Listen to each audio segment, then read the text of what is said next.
네, 6일 지방선거 소식 살펴봅니다. 서구 지역은 수도권 매립지 종료와 교통망 확충이 가장 큰 현안으로 꼽히고 있습니다.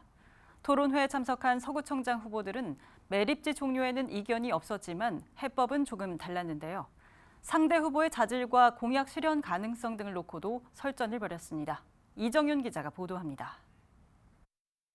인천은 물론 서구에서 가장 큰 현안으로 꼽히는 수도권 매립지 종료 문제.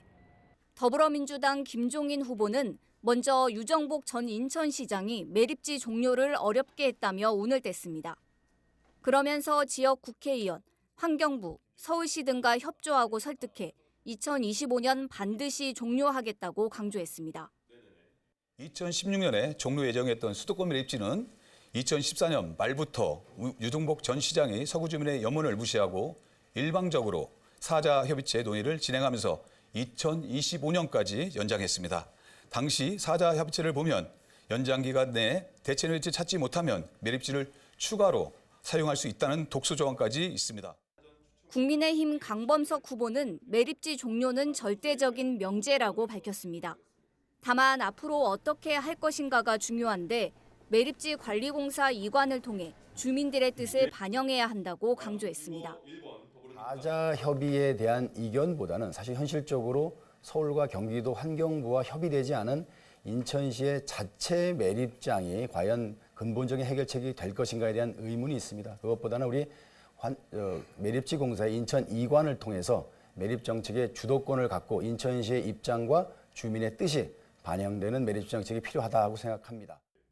강 후보는 상대 후보의 주요 공약에 대해선 실현 가능성이 있는지 따져 물었고 아까 말씀하시다 보니까 캐시백 혜택을 20%까지 늘린다고 그러셨어요. 근데 이게 정부 국비 지원이 이게 일몰제로 사실 원래 지난해 끝나기로 돼 있던 게 대선 때문에 1년 연장된 거로 알고 있습니다. 국비 지원이 어느 정도이고 만약에 국비 지원이 끊어진다면 어떤 재원을 통해서 20%까지 늘릴 계획이신지. 김 후보는 강 후보에게 주요 개발에 대한 의지가 있는지 따져 물었습니다. 우리 시티타워에 대해서 반대를 하셨어요. 후보자는 구청장실 청라시티 건설에 매우 부정적이었습니다. 2015년 OBS 방송에서도 3천억이 넘는 예산을 투입해서 그 타워를 왜 세우는 게 적절한가. 구청장으로서 시티타워 건립 의견을 제시할 권리가 없다는 얘기도 했고요. 이 발언에서 공개적으로 일삼았습니다. 강 후보는 김 후보의 공약에 대해 현황 파악도 제대로 하지 않았다고 지적했고 인천지방검찰청 북부지청에 대한 부지도 이미 확보가 돼 있고 검단 경찰서도 이미 부지가 확보가 돼 있는 상태입니다. 이미 확보돼 있는 거를 유치하시겠다는 얘기는 조금 시기적으로도 많이 안 맞고. 김 후보는 강 후보의 음주운전 전과를 언급하며 자질론을 파고들었습니다. 음주운전 전과가 이제 100만 원 처벌을 받았습니다. 당시 술을 얼마나 마시고 운전대를 잡았길래 벌금 100만 원이 나왔는지 모르겠지만 음주운전에 대한 사람들이 피해를 받고 있는 것을 잘 알고 계실 겁니다.